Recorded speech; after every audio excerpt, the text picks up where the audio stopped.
Thank you all for being with us today. I'm going to present a case of complication during an acute coronary syndrome.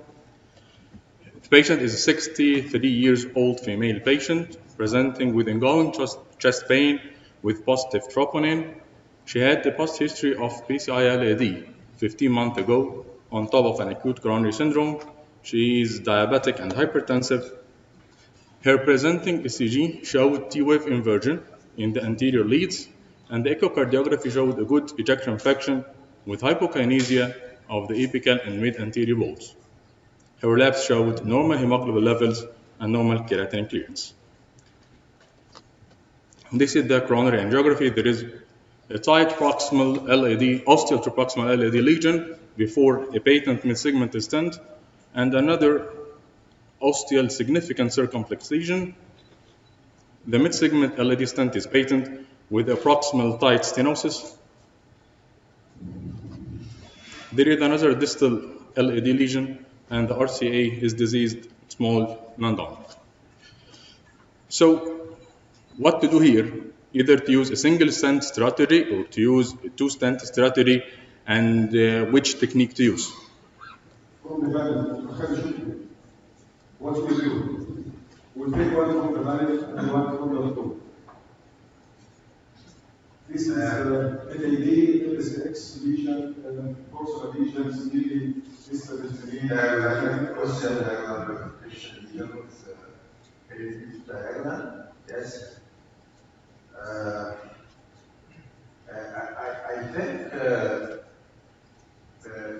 I have to direct the idea and also LED have to be done, and also the concept of the diagram is a big diagram. So I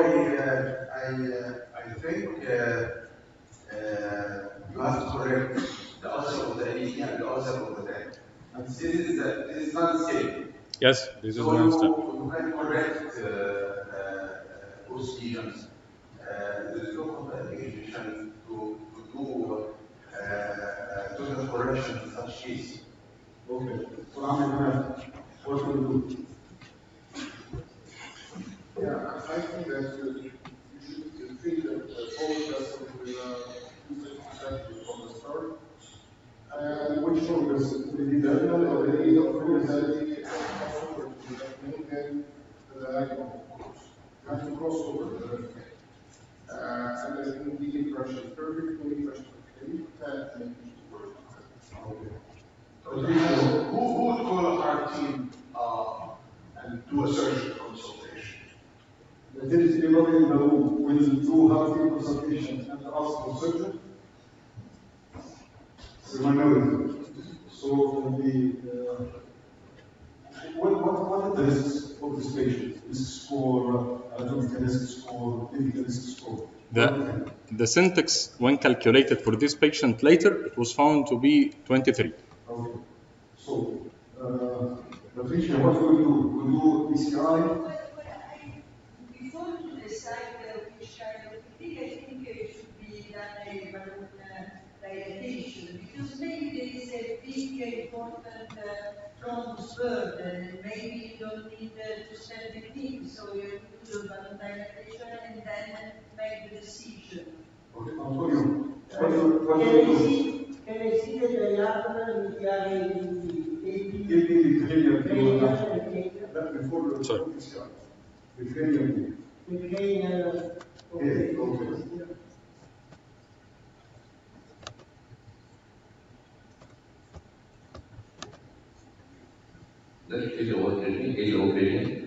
But where is the diagonal? Sorry? What is the diagonal stenosis? Yeah, I see proximal LED and proximal. it's apparent in the spider. This violence. You see it? I never looked at the diagonal. Because I was like looking at someone about. Yes. So I would honestly, I would not say crossover.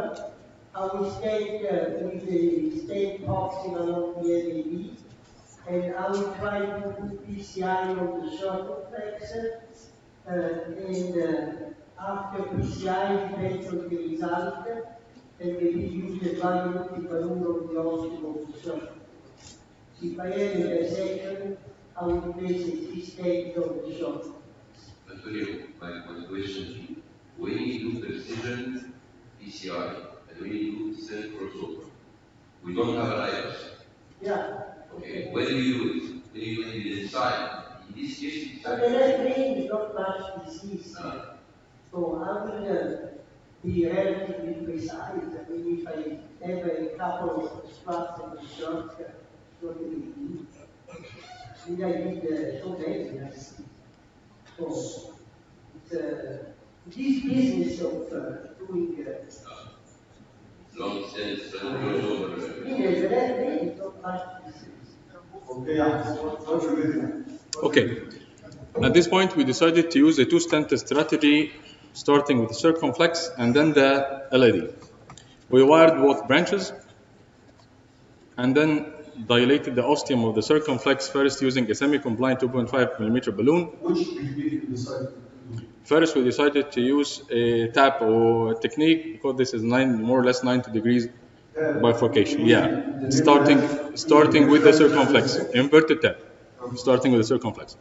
And then we upgraded the balloon to a 3.5 millimeter balloon, and you can appreciate that there is a tight stenosis, a calcific stenosis at the ostium of the circumflex. And this is the result after dilating the ostium of the circumflex. So, with this result, I will absolutely not face it.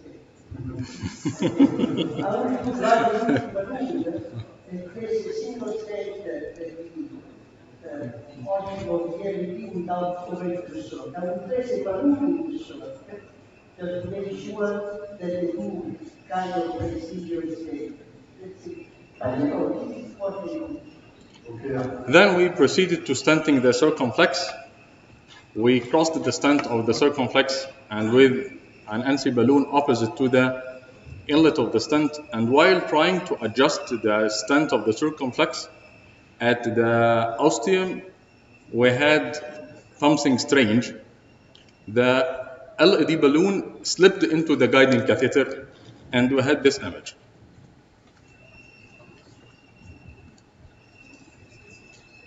The stent is slipped outside its balloon in the left main, and both balloons were in the guiding catheter.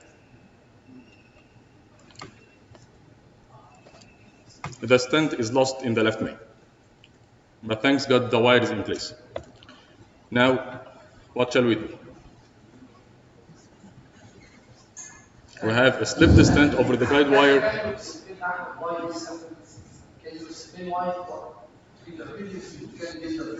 You will not ask about the brand of the stent, or the name of the stent. What do you think happened? What happened? I think we had just position to send LCS, try to this ostium and control it by the balloon in the left main LED. Yeah. Why this happened? What happened?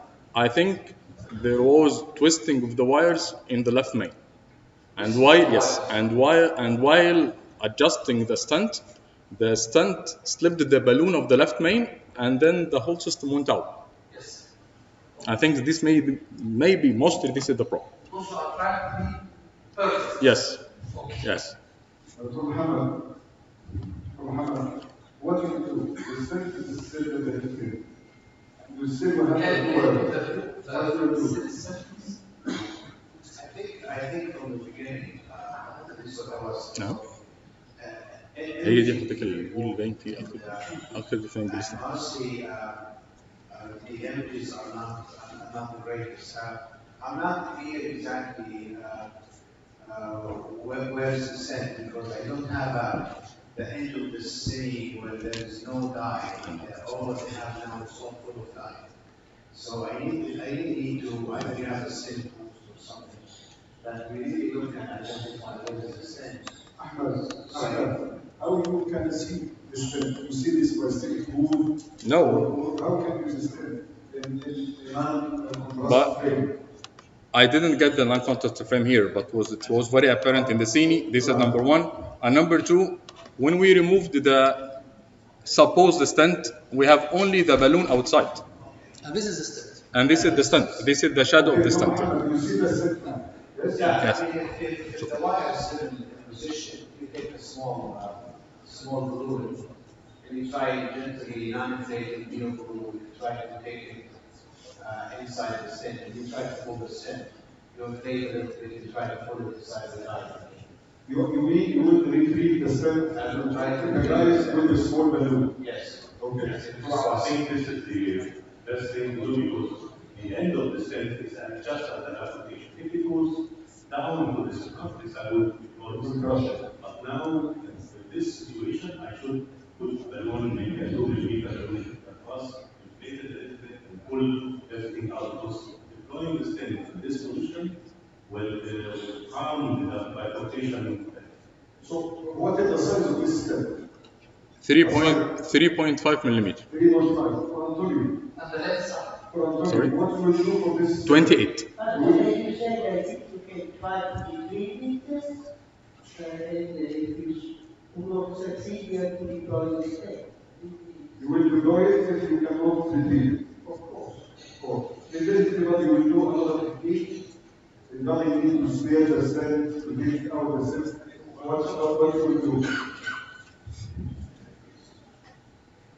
That's saying what you said. Why do you not see it? Why do You saw somebody with Ahmed El Amrawy to spare the stent. What will you do? I would, as I mentioned, I would go with a small 1.5 degree. I would go over the wire. We have the wire across the stent. I would gently manipulate.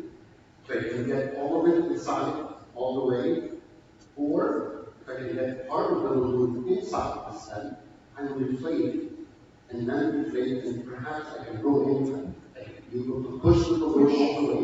Which is safe? Which is safe in the left knee? Is 3.5. No. You will need to deploy this stent and do another sense for the ventilation. Is more safe, or is more safe to take this stent from this left knee without imaging, without you are not sure with the specification, because you cannot take the stent. Right now, at this stage, it depends how it will behave when I go in with a 1.5 balloon. I can take the balloon all the way to the distal end of the stent and perhaps inflate it and push it this. I might be able to hook the stent and push it this way. Or I can, if I just go from the proximal part, I might inflate it gently, and then perhaps with another 1.5, we'll be able to go all the way inside. I will inflate it, gradually inflation. the suggestion? Okay. This is the last suggestion, and we'll see Ahmed what he did. I think the proximal part of the stent is with the guidance. I suggest to put a balloon through the wire of the LED till the proximal to send the guiding, and they fill the balloon to track the stent within the guiding and pull the system on. Ahmed, what we did after? Okay. So, of course, the safest is to retrieve the stent from the left main. Okay.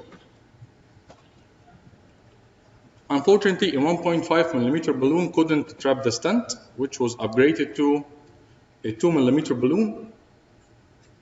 The 2 millimeter balloon successfully trapped the stent, and then the whole system was withdrawn.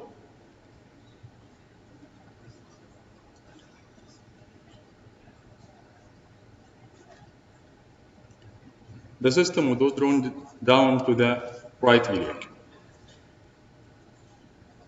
The stent is now successfully retrieved from the left main to the right iliac. We went through a left femoral puncture, and we re-engaged the coronaries, and we tried to make it more simple.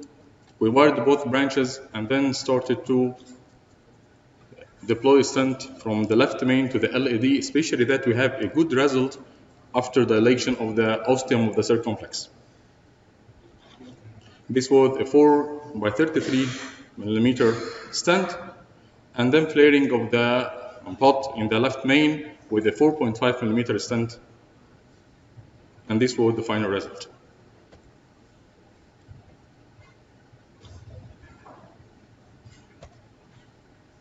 Now what about the stent that was retrieved to the right iliac? Through the left femoral, through the left iliac, we tried to pass or cross with a guide wire to the right iliac, but there was a very tight stenosis in the right iliac that made it impossible for the wire to cross to the right iliac. So we couldn't pass through the contralateral side. At this point, we decided to retrieve the whole system out, and this was the final site for the stent. It was dislodged down behind the knee. I know that we leave wires. Yeah, But about this. you can leave it, absolutely. We left it. We have published a case report of a stent exactly like this. It was a bigger stent, much bigger, 5 times bigger. It was a 5 years follow-up. Patient came for another procedure, and we looked at the leg, and it was still there. Was placed no. I'm convinced because I know the patient and the family in this case. Ahmed was trying, and the vascular surgeon, there is a debate between the vascular surgeon. One asked him to make it to remove it immediately, the others say that you can wait, and the family was astonished how to do, to flex your knee or not, how to. You have to reassure the patient, tell that you have experience, you have many cases like this, and there's no need to worry, and it's fine. I think they will take you to the court here in Egypt.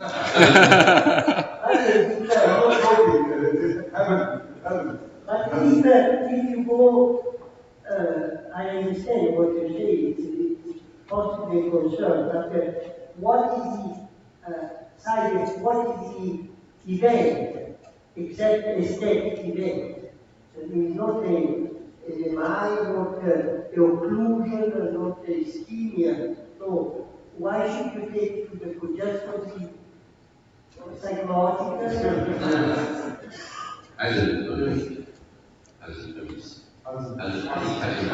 a word. Thank you for the very nice case. I think it's quite easy to retrieve the stent. We've done before through a 35 millimeter ipsilateral approach. You just go down, wire with any type of wire. It goes within the struts, and then you can. This is very easy retrieve. It's better than going down later into the infragenicular arteries, and then it's more difficult to retrieve later on. By the way, after 72 hours, we did a CT aortography and peripheral CT for this patient, and the stent was slipped down into the perineal artery with a good distal flow, and nothing impairing the flow. The flow before the stent is exactly the same like the flow after the stent, distal to the stent. And by the way, I met the patient 2 or 3 days ago, walking in the street very well. There's on the PCR online website. Yes. There's a whole dedicated chapter to complications, coronary symptoms. And it gives you the 4 scenarios. One is the partial symptoms in coronary artery with the balloon still.